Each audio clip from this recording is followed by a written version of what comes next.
تمہاری منزل یہ نہیں ہے کہ ڈگری مل جائے اور جاب مل جائے، یہ بہت چھوٹے درجے کی چیز ہے۔ میری، تمہارے وی سی صاحب کی، تم بچوں کی ایک ہی منزل ہے کہ یا اللہ تو راضی ہو جا۔ اللہ تجھے مرنے سے پہلے حاصل کرنا ہے، ڈھونڈنا ہے، پا لینا ہے، راضی کر کے مرنا ہے۔ لیتک تحلو والایام مریرۃ ولیتک ترضی والانام غضاب ولیت الذی بینی وبینک عامر وبینی وبین العالمین خراب ولیت الشراب من ودادک صافیا وشربی من ماء المعین السراب فاذا صح منک الود فالکل حین وکل الذی فوق التراب التراب۔ اللہ کو پاتے ہوئے جو سودا کرنا پڑے کر جاؤ۔ عبداللہ بن حذیفہ کو رومیوں نے پکڑ لیا، صحابی ہیں، ان کو آگ میں ڈالنے لگے تو وہ رو پڑے، تو لوگوں نے رومی بادشاہ سے کہا کہ یہ رو پڑا ہے، ڈر گیا ہے، ان کا لے آؤ، میرے پاس لے آؤ۔ ان کو واپس لائے تو رومن بادشاہ نے پوچھا کیوں روئے ہو، موت سے ڈر گئے ہو؟ کہنے لگے موت تو ہمارے لیے سب سے بڑا تحفہ ہوتا ہے، میں اپنی بے بسی پہ رویا ہوں۔ کہ کیا بے بسی ہے؟ کہ بے بسی یہ ہے کہ ایک جان ہے آگ میں گرتے ہی جل کے راکھ ہو جائے گی، کاش میرے جسم پر جتنے بال ہیں اتنی میری پاس جانیں ہوتی اور میں ایک ایک جان کو اللہ کے نام پہ قربان کرتا۔ آج مرنے کا مزہ نہیں آ رہا، اس پہ رویا ہوں۔ تو بادشاہ اتنا حیران ہوا، انہوں نے کہا تو میرا ماتھا چوم دے اور میں تمہیں آزاد کرتا ہوں۔ تو اس کا ماتھا چوما، انہوں نے چھوڑ دیا۔ 2000 سال پیچھے چلے جائیں، فرعون دنیا کا واحد انسان ہے جس نے کہا انا ربکم الاعلی، میں سب سے بڑا رب ہوں، اور اپنے آپ کے رب ہونے کا دعویٰ انسانوں میں صرف فرعون کا ہے۔ اس کی باندی مسلمان ہو گئی، موسیٰ علیہ السلام کا کلمہ پڑھ لیا، ایمان چھپتا نہیں، وہ پتہ چل گیا۔ فرعون نے اس کو پکڑوایا، اس کی 2 بچیاں، ایک دودھ پیتی ایک ساتھ چلتی، اور اس نے اپنے دربار میں کڑاہ میں تیل ڈلوایا، نیچے آگ لگوائی، تیل ابلنے لگا۔ جب وہ پوری طاقت سے ابلنے لگا تو اس نے فرعون نے اس عورت سے، اس باندی سے کہا یہ آگ تیرے سامنے ہے، جلتا ہوا تیل، موسیٰ کے رب کو مانے گی تو پہلے تیری بچیوں کو جلاؤں گا پھر تجھے جلاؤں گا، اور اگر مجھے رب مانے گی تو تیرے گھر کو سونے چاندی سے بنا دوں گا، تیرے گھر کو سونے چاندی سے بھر دوں گا۔ اللہ کا پا لینا یہ میری آپ سب کی معراج ہے، اور اللہ کو کھو دینا میرے آپ سب کے لیے ہلاکت اور تباہی ہے۔ سنو اس نے کیا کہا؟ اللہ نے اپنی محبت کو ماں سے تشبیہ دی ہے، باپ سے نہیں دی، اور چھوٹا بچہ زیادہ ممتا کو لیتا ہے۔ وہ کہنے لگی فرعون یہ تو میری 2 ہیں، میری 100 ہوتی تو اللہ کے نام پہ آج میں قربان کر دیتی۔ فَقْضِ مَا أَنْتَ قَاضٍ، کر جو تجھے کرنا ہے۔ تو پاگل ہو گیا، غصے میں کہنے لگا اس کی بڑی بیٹی کو ڈال دو۔ تو انہوں نے اس کو یوں ٹانگوں سے پکڑا اور وہ چیختی چلاتی ہوئی تھی۔ ماں کا ایک بول اس کی جان بچا سکتا تھا، اور پھر گھر جا کے توبہ کر لیتی۔ وہ کہتی یا اللہ مجھے معاف کر دے، میں نے کلمہ کفر کہا۔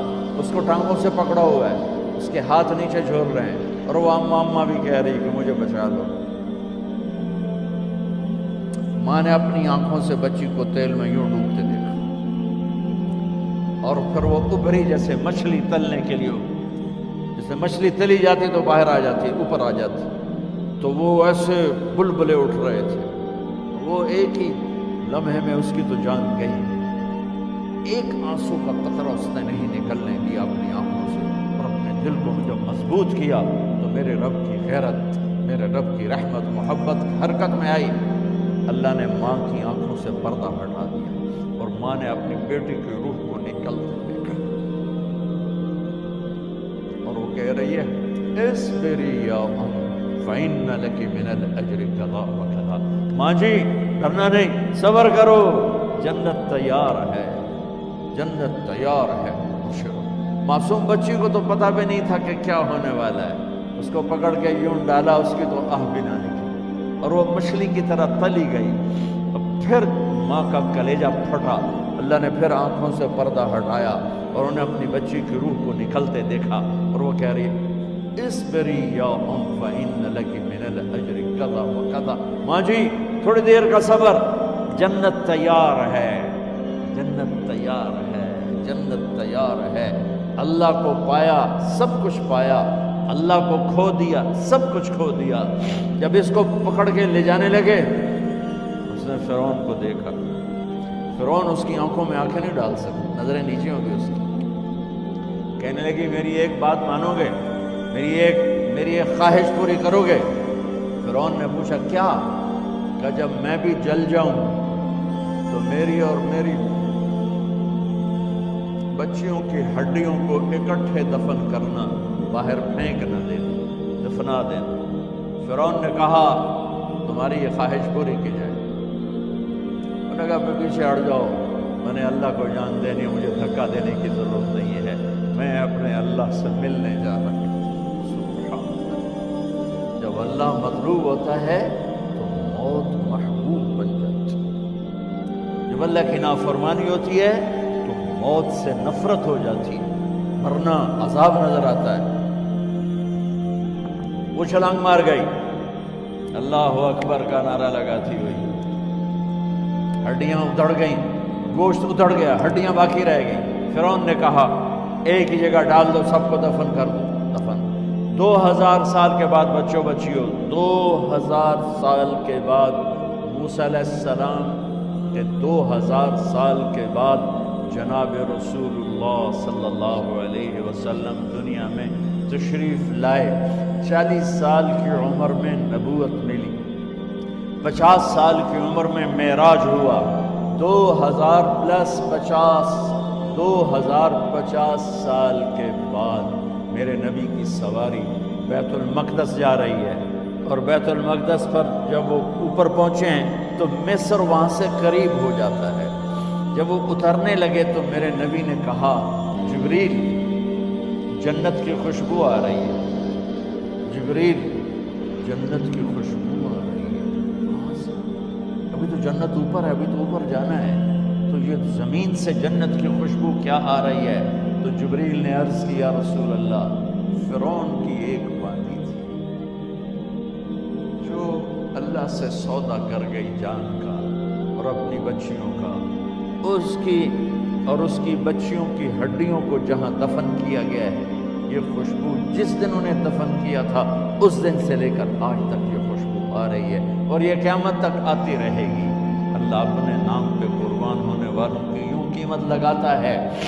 پہلے اپنی منزل طے کرو، پہلے اپنی منزل طے کرو، پہلے اپنی منزل طے کرو کہ مجھے اپنی زندگی کی سے لینا کیا ہے. مجھے اللہ کو پانا ہے، مجھے اللہ کو پانا ہے. میں نے اللہ کی قسم اگر اللہ راضی ہے تو پھر موت سے بڑھ کر کوئی تحفہ نہیں، اس سے بڑھ کر کوئی خوبصورت پیغام نہیں. اور اگر اللہ ناراض ہے تو موت سے خوفناک کوئی پیغام نہیں. عمر بن عبدالعزیز 3 بر اعظم پر حکومت کی. عمر بن عبدالعزیز، بنو امیہ،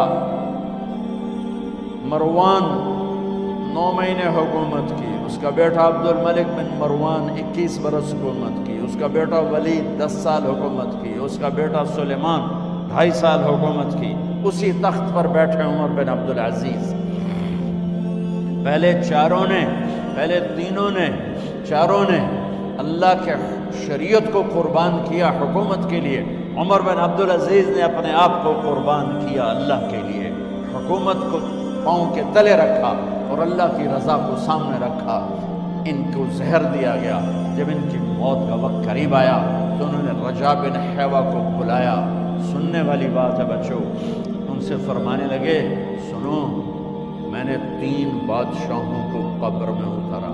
اب بچیاں تو قبرستان جاتی نہیں، ہم تو اپنے ہاتھوں سے قبر میں اتارتے ہیں اور اوپر مٹی ڈالتے ہیں اور اوپر اینٹیں ڈالتے ہیں اور پھر منو مٹی میں دبا کے واپس آتے ہیں. یہ منظر آپ بچیوں کے تو دیکھنے کا بھی نہیں ہے. وہ کہنے لگے میں نے 3 بادشاہوں کو مٹی میں ڈالا، لیکن ان کے کفن کی گرہ کو جب کھول کے دیکھا تو ان کے چہرے قبلے سے ہٹ چکے تھے، وہ رنگ ان کے کالے پڑ چکے تھے. ولید بن عبد الملک، سلیمان بن عبد الملک، عبد الملک بن مروان. عبد الملک باپ، ولید بیٹا، سلیمان بیٹا، یہ تینوں ان کے چہرے کالے ہو گئے تھے اور ان کا قبلے سے منہ پھر گیا تھا۔ اب میں مرنے لگا ہوں، مجھے پہلے ضرور چیک کرنا کہ میرا اللہ میرے ساتھ کیا کرتا ہے۔ پہلے تینوں کی ظلم کی حکومت تھی، ان کے چہرے قبلے سے کیوں ہٹ گئے؟ آپ کو عجب بات بتاؤں، ولید بن عبد الملک روزانہ تہجد میں کھڑے ہو کے 10 سپارے پڑھتا تھا، 10 سپاروں کی تلاوت تہجد میں کرتا تھا کھڑے ہو کے، اور قبلے سے چہرہ ہٹ گیا۔ سلیمان بن عبد الملک تہجد گزار، چہرہ قبلے سے ہٹ گیا، ظلم کیا، ظلم کیا، ظلم کیا، خون کو پانی بنا دیا، حکومت پر شریعت کو قربان کیا، رشتے ناتوں کو قربان کیا۔ اللہ نے قبلے سے چہرے، نمازیں منہ پہ مار دی، روزے منہ پہ مار دیے، حج زکاتیں منہ پہ مار دی، تہجد ان کے منہ پہ مار دی، اور ان کے چہروں کو قبلے سے ہٹا دیا اور رنگ کالے کر دیے۔ عمر بن عبدالعزیز نے اسی سلطنت کو عدل سے بھر دیا، اسی سلطنت کو عدل سے بھر دیا۔ کیسی سلطنت کی؟ جب گورنر تھے تو 60 اونٹوں پہ سامان چلتا تھا، جب امیر المومنین بنے تو بچے کہنے لگے ماں سے، بچے بچیاں 12 تھے، ماں سے کہنے لگے کہ عید کا موقع آ رہا ہے، ابا سے کہو ہمیں نئے کپڑے تو لے کر دیں۔ ان کی ماں کا نام ہے فاطمہ، بچوں کی ماں کا نام فاطمہ بنت عبد الملک۔ یہ دنیاوی سٹیٹس میں سب سے بڑی خاتون گزری ہے، آج تک اس کے لیول کی کوئی عورت نہیں آئی۔ دادا بادشاہ، باپ بادشاہ، 4 بھائی بادشاہ، 6 خامن بادشاہ، 7 نسبتوں سے یہ عورت شہزادی رہی ہے۔ حضرت عمر گھر آئے، بیگم نے کہا بچے کپڑے مانگ رہے ہیں۔ حضرت عمر کہنے لگے میرے پاس تو پیسے نہیں ہیں، تنخواہ میں تو مشکل سے روٹی پوری ہوتی ہے، کہاں سے لے کر؟ تو تھوڑی دیر خاموش رہی بیگم، پھر کہنے لگی آپ ایسا کریں اگلے مہینے کی سیلری ایڈوانس لے لیں، اس سے میں کپڑے لے لیتی ہوں اور روٹی کا خرچہ میں مزدوری کر کے، گھر بیٹھے مزدوری کر کے چلا لوں گی، آپ 1 مہینے کی تنخواہ ایڈوانس لیں۔ حضرت عمر بن عبدالعزیز واحد خلیفہ ہیں جن کے دور میں 3 براعظم میں زکوٰۃ لینے والا باقی نہیں بچا تھا۔ یہاں لاہور میں ان کی حکومت کے نیچے تھا، جنوبی اسپین فرانس ان کی حکومت کے نیچے تھا، کاشغر تک ان کی حکومت کے نیچے تھا، استنبول کے دروازوں تک ان کی حکومت تھی۔ 3 براعظم میں 1 آدمی زکوٰۃ لینے والا نہ بچا، اور اپنا حال یہ ہے کہ بیگم سے کہہ رہے ہیں پیسے کوئی نہیں، کپڑے کہاں سے لے کر دوں؟ اور بیگم طریقہ بتا رہی ہے کہ آپ اگلے مہینے کی تنخواہ ایڈوانس لے لیں، اس سے میں کپڑے لے لوں گی، اور چولہے کا خرچہ، روٹی کا خرچہ میں گھر بیٹھ کے مزدوری کر کے کما لوں گی۔ تو حضرت عمر کہنے لگے ہاں یہ ٹھیک ہے۔ باہر آئے وزیر خزانہ مزاحم، انہیں بلایا کہ بھائی ہمیں اگلے مہینے کی تنخواہ ایڈوانس چاہیے، یہ تنخواہ والے لوگ بیٹھے ہوئے تنخواہیں لیتے ہیں۔ اس نے کاغذ قلم آگے رکھ دیا، کہا حضرت یہاں لکھ کے دے دیں آپ 1 مہینہ زندہ رہیں گے میں تنخواہ دے دیتا ہوں، آپ مجھے لکھ کے دے دیں آپ 1 ماہ زندہ رہیں گے میں آپ کو تنخواہ دے دیتا ہوں۔ چپ کر کے اٹھے، ایک لفظ نہیں بولے، گھر گئے۔ حضرت اپنی بیگم فاطمہ سے کہا بیگم بچوں سے کہہ دو کہ باپ کے پاس کپڑے لے کر دینے کی سکت نہیں ہے، اور خزانے ایسے بھرے پڑے تھے کہ زکوٰۃ لینے والا کوئی نہیں تھا۔ عید کی نماز ہوئی، نماز کے بعد جب ساری فیملی ملنے آئی اور بچے بھی ملنے آئے تو ان کو دیکھ کر ان کی آنکھوں میں آنسو آ گئے۔ کہنے لگے بچوں آج تمہیں دکھ تو ہوگا اپنے باپ پر کہ 1 جوڑا کپڑا بھی لے کر نہ دیا عید کا۔ تو ان کے ایک بیٹے نے کہا ابا جان آج ہم بڑے خوش ہیں، ہمارا سر اونچا ہے کہ ہمارے باپ نے مسلمانوں کے مال پہ ڈاکہ نہیں ڈالا، ہمیں قربانی کا بکرا بنایا، لیکن مسلمانوں کے مال میں خیانت نہیں کی۔ یہ ان کا طرز حکومت تھا، اس طرح انہوں نے حکومت کی۔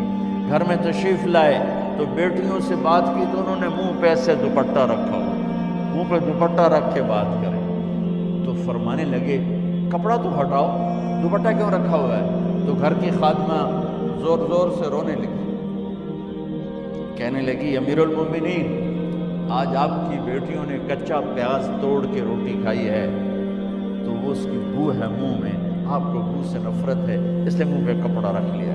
تو حضرت عمر اتنا روئے کہ ان کی داڑھی تر ہو گئی۔